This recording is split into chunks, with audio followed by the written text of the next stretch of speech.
Pemerintah Kota Banjarmasin menggelar acara silaturahmi sekaligus penandatanganan kerjasama secara simbolis ke beberapa perwakilan media dalam rangka sinergisitas antara pemerintah One Media.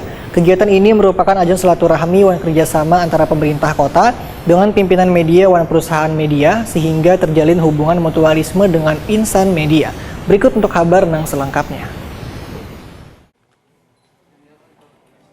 Pemerintah Kota Banjarmasin menggelar acara silaturahmi sekaligus penandatanganan kerjasama secara simbolis ke beberapa perwakilan media dalam rangka sinergitas antara pemerintah One Media. Penandatanganan kerjasama insan media dengan pemerintah kota yang diwakili Kepala Dinas Kominfotik Banjarmasin, Widya Stuti Kartika disaksikan Wali Kota Banjarmasin Ibnu Sina, Wan Wakil Wali Kota Banjarmasin Arifin Nur di Aula Kayu Baimbai Balai Kota Banjarmasin, Jan R.E. Martadinata Banjarmasin tengah hari Rabu 16 Februari 2022.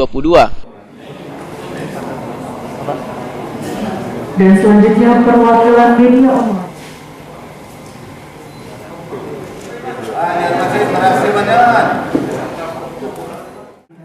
Kepala Dinas Kominfotik Banjarmasin Widya Stuti Kartika menyatakan kegiatan ini merupakan ajang silaturahmi One kerjasama antara pemerintah kota dengan pimpinan media One perusahaan media sehingga terjalin hubungan mutualisme dengan insan media. Sudah dilakukan Pemko Banjarmasin dalam melaksanakan tugas pembangunan dan pelayanan kepada masyarakat.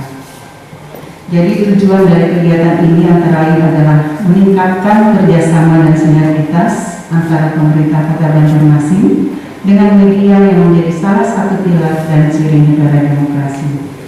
Kemudian memperkuat jaringan dan penguatan profesionalisme media di Kota Banjarmasin, menjalin silaturahmi antara pemerintah Kota Banjarmasin dengan pimpinan perusahaan dan pemret media serta awak Preskum Balai Kota Banjarmasin, serta dalam rangka meningkatkan kerjasama dalam pemberitaan yang positif dan seimbang dalam penyampaian informasi terkait pemerintah Kota Banjarmasin kepada masyarakat.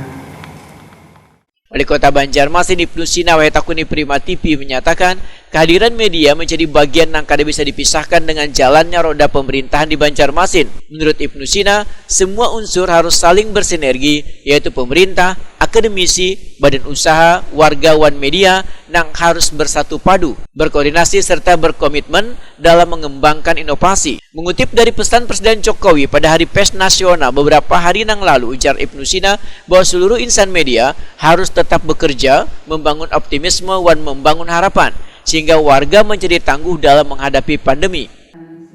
Dan kami merasakan bahwa kehadiran pers media itu menjadi bagian yang tidak terpisahkan dengan jalannya roda pemerintahan di Kota Banjarmasin. Makanya dalam skenario kolaborasi tadi kan saya sampaikan ada 5 pentahelix tadi. Akademisi, bisnis, dunia usaha, masyarakat, pemerintah, dan media. Ya, sebagai pilar kelima dari kolaborasi tersebut, peran media sangat sentral untuk bisa suksesnya pembangunan di sebuah kota, terutama di Kota Banjarmasin. Tentu ada pasang surut, kemudian ada informasi yang sifatnya harus disampaikan karena faktanya begitu. Sekalipun itu yang paling pedas, saya kira hal yang biasa. Tapi yang paling penting adalah kita memberikan solusi terhadap persoalan yang sedang dihadapi hari ini. Nah, kemudian pesan terakhir adalah saya ingin sampaikan pesan Pak Presiden terkait dengan bahwa pers itu harus membangun optimisme dan harapan. Ya, jangan sampai nanti kemudian di saat pandemi semua serba khawatir, kemudian cemas, ya. Nah, hal seperti itu media juga punya tanggung jawab untuk menghadirkan optimisme dan harapan bahwa kita bisa untuk keluar dari pandemi, kemudian pembangunan juga bisa berjalan dengan kebersamaan, dan menurut kira itu yang menjadi spirit juga di Kota Banjarmasin. Hubungan antara media dengan pemerintah kota itu hal yang tidak terpisahkan. Jadi kami ucapkan terima kasih. Sekaligus juga sengaja memang diacarakan hari ini karena memang pas momentum Hari Pers, sekaligus juga hari ini juga belum pernah dilakukan. Jadi sekalian silaturahim. Ibnu Sina menambahkan, media harus membangun optimisme wan harapan warga agar wayah pandemi warga kada merasa khawatir wan cemas, sehingga dalam sebuah pemberitaan mengedukasi warga kalau kita bisa keluar dari pandemi, wan pembangunan bisa berjalan dengan kebersamaan.